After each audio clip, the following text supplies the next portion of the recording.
You know, we spend so much time stressing over expensive flashcards and those fancy learning apps, but today in this explainer, we're actually going to explore a completely different, science-backed paradigm shift when it comes to raising kids.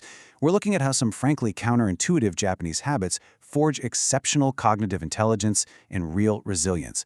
Seriously, we are talking about everyday routines that literally alter the neuroplasticity of a developing brain. Okay, let's dive right in with a real-life scenario. Just imagine this for a second. A 2-year-old in Tokyo spills a giant glass of milk all over the floor. What do you instinctively do? I mean, if you're like most Western parents, your very first instinct is probably to rush over with the towel, maybe let out a heavy sigh, and immediately wipe up the mess, right? You want to fix the problem. But what does the Japanese mother do in this exact scenario? She does absolutely nothing. No, really. She doesn't rush over, she definitely doesn't yell, and she does not immediately fix it. She just sits there and watches. Now look, I know exactly what you're thinking. To Western ears, this sounds a whole lot like negligence. But as we're going to see today, this deliberate, kind of uncomfortable silence is actually a 400-year-old brain-building habit. It is a foundational secret to raising some of the highest IQ children on the planet. All right, so let's start with part 1, connection and brain food. To really understand how this all works, we kind of need to take a chronological journey, right? Starting from the earliest days of infancy. The very foundation of this high IQ paradigm is built on 2 main pillars: profound physical connection and deeply intentional nutrition. So that first pillar is called skinship. It's a word that doesn't perfectly translate into English, but it basically means closeness through skin contact. In Japan, mothers and babies bathe together every single night. They co-sleep, and get this, often until the child is 6 or 7 years old. Babies are carried everywhere for the first 2 years, not pushed around in strollers. And there's this really beautiful paradox here. Japan is a total pioneer of high technology. I mean, they gave us robotics and bullet trains, but in the most intimate corners of life, they never abandoned this ancient physical closeness. Modern doesn't necessarily have to mean cold. And this just brilliantly illustrates how wrong conventional advice can sometimes be. Western parenting advice constantly warns us that co-sleeping or carrying a baby too much is going to cause dependency or, spoil them. But the science tells the exact opposite story. Research published in Developmental Psychology shows that consistent physical closeness in that first year creates measurable changes at the molecular level. We're talking specifically about the genes that control stress response. On top of that, research out of Notre Dame University actually links this early skin contact to way stronger emotional regulation and significantly better cognitive performance years later. So beyond physical connection, there is the actual physical building material.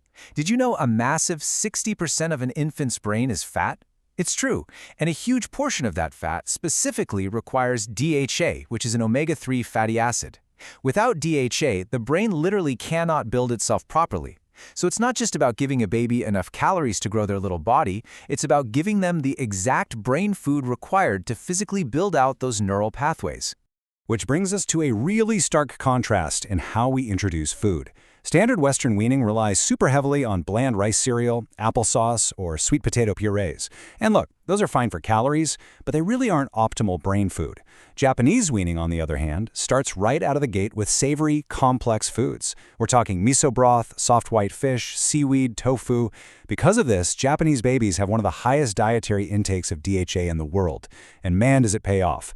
The University of Bristol's Alpaca study followed thousands of kids and found that higher early seafood intake resulted in measurably better verbal IQ, fine motor skills, and social development by age 8. These kids are tasting real, complex food from day 1. Moving right along to part 2, drop the baby talk. So as children grow into toddlers, we fed the brain physically, but now, how do we feed it linguistically?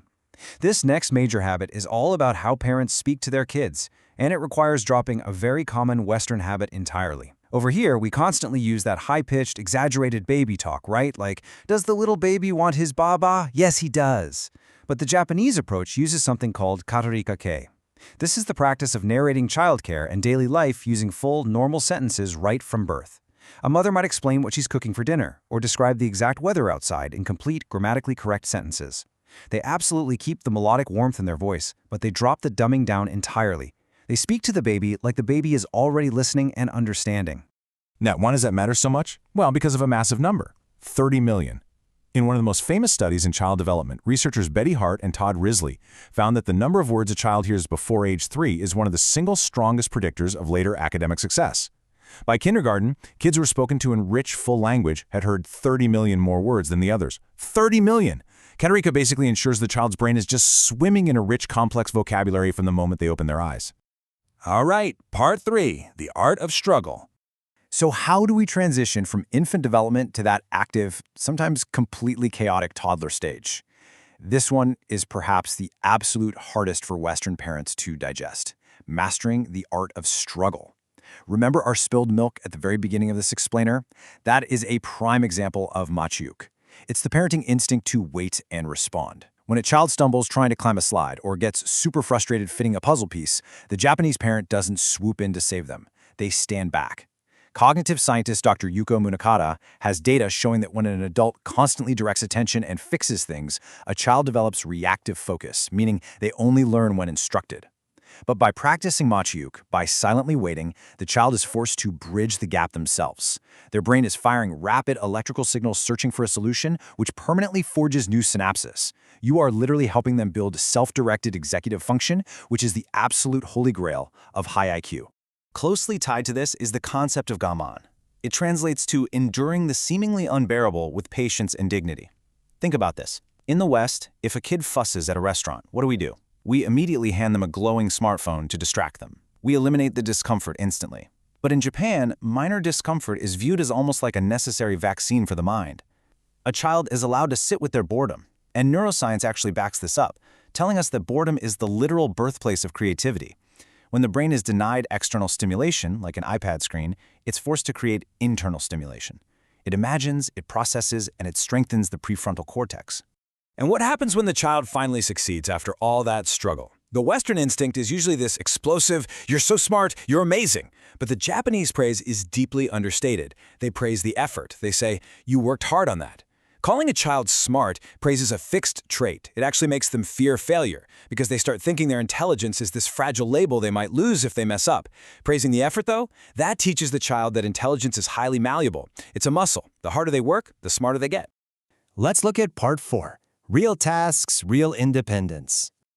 All of this brain-building food and emotional resilience from struggling, it prepares these toddlers for unbelievable levels of real-world responsibility. If you want to truly grasp this, you have to look at Hajime no Otsukai, or My First Errand. This is an actual national television show in Japan that's been running since 1991. The cameras secretly follow toddlers, some of them literally as young as 2.5 years old, as they walk through real city streets, navigating real traffic to run an errand for their mother completely alone. While Western parenting tends to delay responsibility, saying things like, "Oh, he's only 2, let me just do it," Japanese parenting reverses the assumption entirely. He's already 2, of course he can do it. The smartest babies aren't being trained, they are being profoundly trusted. And again, the data backs this up beautifully. University of Minnesota researcher Marty Rosman tracked children for over 25 years. Do you know what the single best predictor of adult success was? Better than IQ, better than family income, better than the parent's education. It was whether the child had been given household responsibilities starting between ages 3 and 4. Most of us are still spoon-feeding at that age, but giving them the dignity of doing things on their own is what actually guarantees long-term success. Which brings us to our final section, part 5, actionable trust. Now, this all sounds incredible, but you don't need to pack up and move to Kyoto to raise a brilliant, resilient child. How can you implement this actionable trust in your own home? Well, here are 3 super simple steps you can start tonight. Step 1, the 30-second rule. Next time your child asks for help with a non-dangerous task, like maybe tying a shoe or opening a snack, just stop, look at them, and silently count to 30 before you jump in. Give their brain time to initiate problem-solving mode. You will be stunned by how often they figure it out right at second 28. Step 2, the narrative walk. If they're stuck on a puzzle, don't just point to the answer. Narrate the physics of the problem. Say something like, well, that block looks very wide and that hole looks very narrow. Act as a guide, not a savior. And step 3, embrace the mess. When they spill the milk, don't scream and don't immediately clean it up for them. Let them realize the consequence, hand them a cloth, and let them clean it. It teaches them that mistakes aren't world-ending disasters, they're just problems requiring a little bit of effort. Ultimately, raising a highly capable, resilient child isn't just about what you give them. It's very often about what you have the courage to withhold. Withholding your immediate help, withholding that constant entertainment, withholding the urge to just pave over every single bump in the road for them. So I'll leave you with this question to think about. What do you have the courage to withhold from your child today? Which of these habits feels the hardest for you to practice? I would absolutely love to hear your thoughts and your struggles in the comments below. Thank you so much for exploring this with me today, and hey, I really encourage you to test out that 30-second rule tonight.